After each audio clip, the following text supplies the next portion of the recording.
Bismillahirrahmanirrahim. Qauluhu allati tariqwa.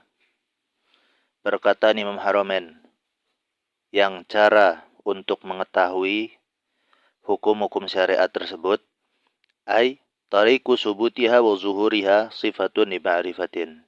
Yaitu maksudnya adalah cara untuk menetapkan pengetahuan terhadap hukum-hukum tersebut dan cara untuk menampakkan pengetahuan hukum-hukum tersebut, hukum-hukum syariat tersebut. Nah, perkataan allati tariquha ini merupakan sifah untuk perkataan ma'rifah. Wa qawlu al-ijtihadu, dan perkataan Imam Haramain al-ijtihadu huwa bazlul wus'i fi bulughil ghardi. Ijtihad itu artinya adalah mengerahkan seluruh kemampuan di dalam rangka untuk mencapai suatu tujuan.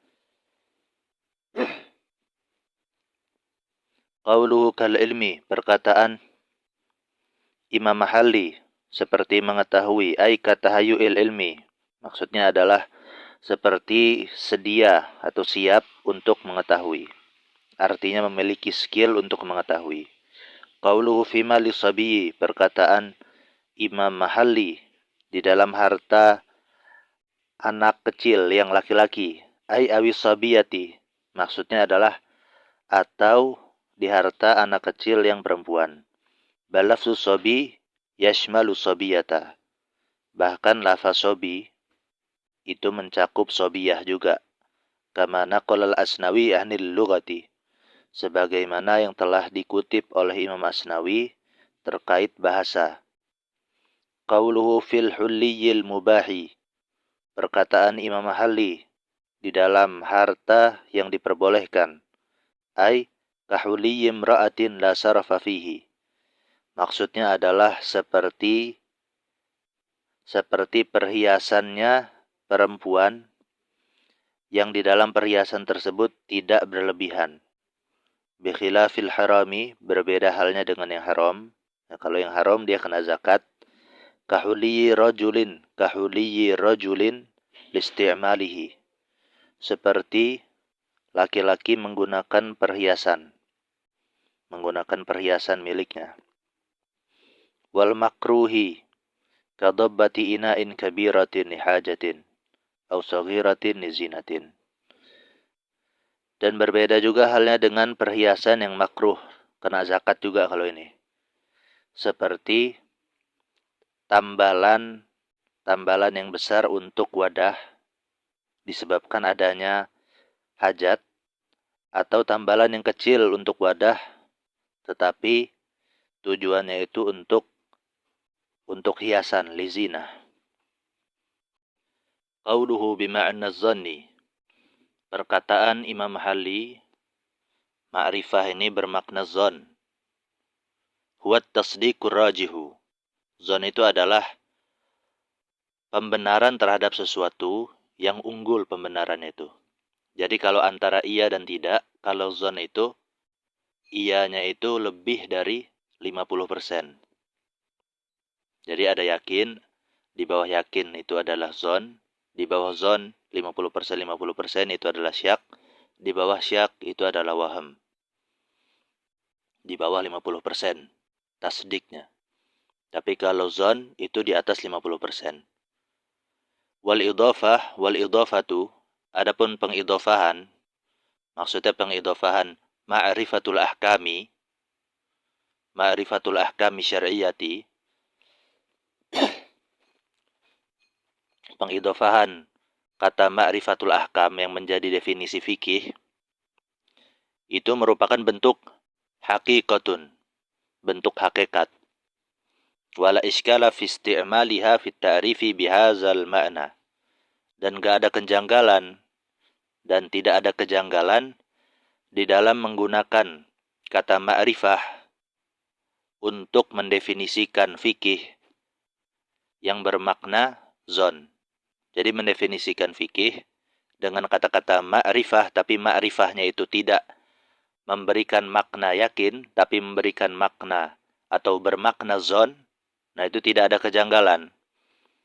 Kenapa sebabnya? Imma li'annaha, bisa jadi karena sesungguhnya ma'rifah di sini itu yang dia ma'rifahnya ini menjadi definisi terhadap fikih, merupakan haqiqatun urfiyatun, merupakan hakikat urfiyah liman zakaro, bagi orang yang menyebutkannya, maksudnya bagi ulama usul fikih. Jadi ketika ya memang ma'rifah itu harusnya dia itu memberikan faedah yakin. Tetapi ketika kata ma'rifah ini untuk mendefinisikan fikih, nah itu sudah menjadi kebiasaan ulama usul fikih. Ya memang ma'rifahnya ini arti sebenarnya itu ya zon kalau untuk mendefinisikan fikih. Wa imma li annaha majazun masyhurun lahum. Bisa jadi juga karena sesungguhnya kata ma'rifah yang menjadi definisi fikih itu merupakan bentuk majas yang terkenal bagi ulama usul fikih. Jadi bukan arti sebenarnya. Arti sebenarnya menurut ulama usul fikih tetap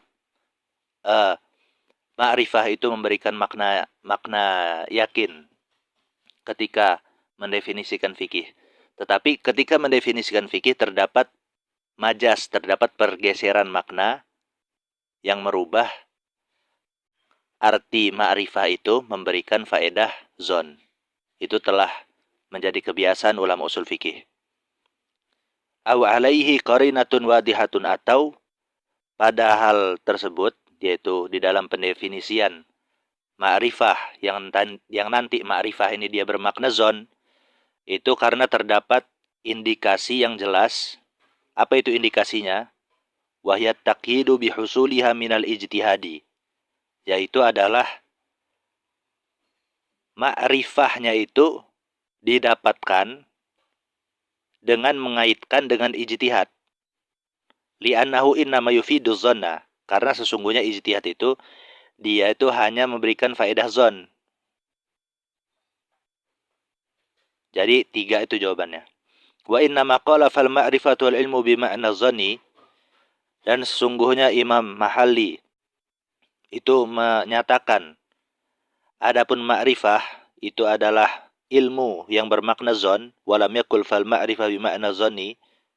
Dia tidak menyatakan bahwasanya ma'rifah itu bermakna zon, tapi didahului oleh kata-kata ilmu. Ma'rifah itu adalah ilmu yang bermakna zon. Dia tidak mengatakan ma'rifah itu adalah bermakna zon, li'annahu lam yashtahir itlaquha bima'na zanni bi khilafil ilmi. Karena sesungguhnya mengucapkan kata ma'rifah yang bermakna zon itu enggak biasa, jarang. Bi khilafil ilmi, berbeda halnya dengan perkataan ilmu. Kalau ilmu sering diucapkan kata ilmu, tapi tidak memberikan faedah yakin, tapi memberikan faedah zon. Nah itu masih sering kalau ilmu. Tapi kalau ma'rifah, nah itu dia jarang ditemukan. Makanya disebutkannya fal ma'rifah al ilmu bima'na zonni, bukan fal ma'rifah bima'na zon. Qauluhu wal ahkamul muradatu fima zukira sab'atun. Perkataan beliau, yaitu adapun hukum-hukum yang dimaksud di dalam hal yang telah disebutkan, maksudnya di dalam pendefinisian yang telah disebutkan, itu ada 7. Ai fit ta'rifil mutaqaddimi, maksudnya adalah di dalam pendefinisian yang lalu. Wa azhara fi mahallil idmari, dan Imam Haromen menzahirkan kata ahkam di tempat idmar, yang harusnya menyebutkan kata ahkam itu dengan isim dhamir, misalkan wahya sab'atun, begitu kalau di matan.